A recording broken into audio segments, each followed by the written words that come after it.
today's vlog, meron tayong tanggap na MI XMNT034. Ayan, oh.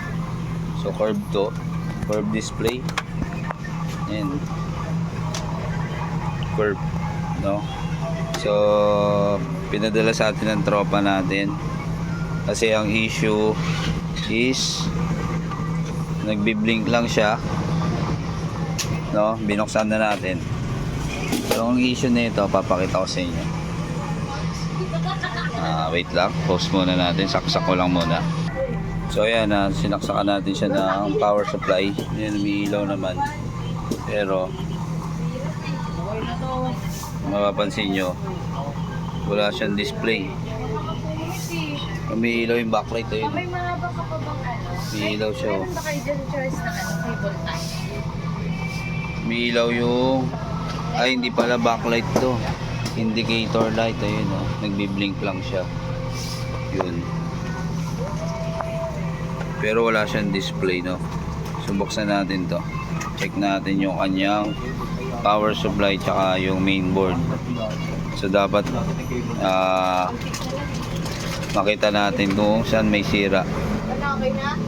No, checkin natin ito, parang ano, yan, nabasa to. Pero tingin ko dahil lang sa ano yan, sa base nya. Ito yung kanyang power supply pala. Ayan.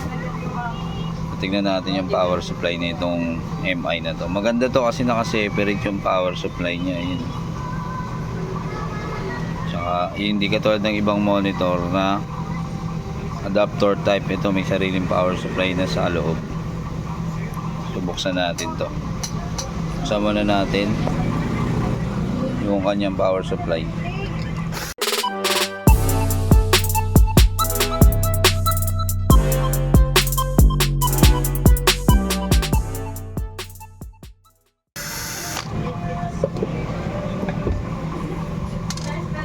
Ayan, buksan natin. Ay, saksak. Tanggalin muna natin saksak. Yun.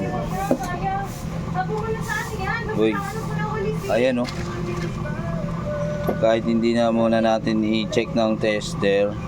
So, anuhin muna natin to ng, ayan, oh. Sa tingin pa lang, makikita nyo na siya. Medyo buntis na yung mga capacitor.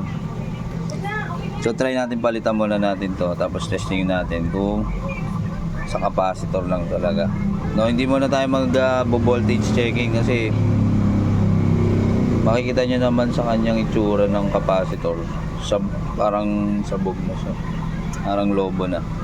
Lobo na talaga pala. So ang gagawin natin, papalitan muna natin. Pagka ganun pa rin siya, voltage checking tayo, no? So, testing.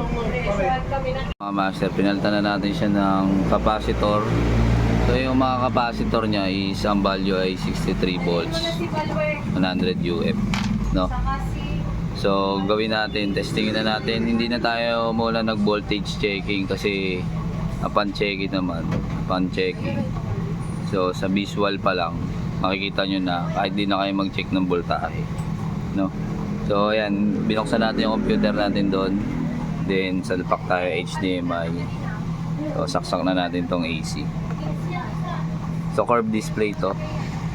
Tingnan natin kung may display na siya.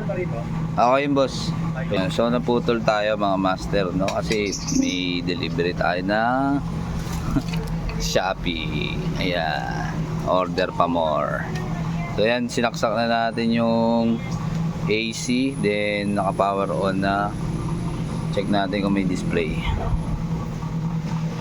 Yun, yun, no? Okay na siya, no? So yung naging issue niya yung mga capacitor lang. Dahil sabi ng ating tropa, ginagamit niya, biglang namatay yun, nagbi-blink na lang. Ayan na siya. Goods na siya mga master, no? So yun lang mga master, hanggang dito na lang tayo. Ito yung MI curve.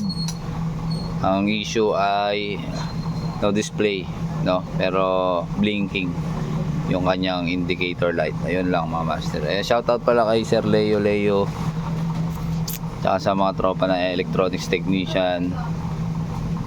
Siyempre mga kasama natin sa trabaho, Elcid and John Ibanez, Charles, yan yung team Monjajo and Agalion.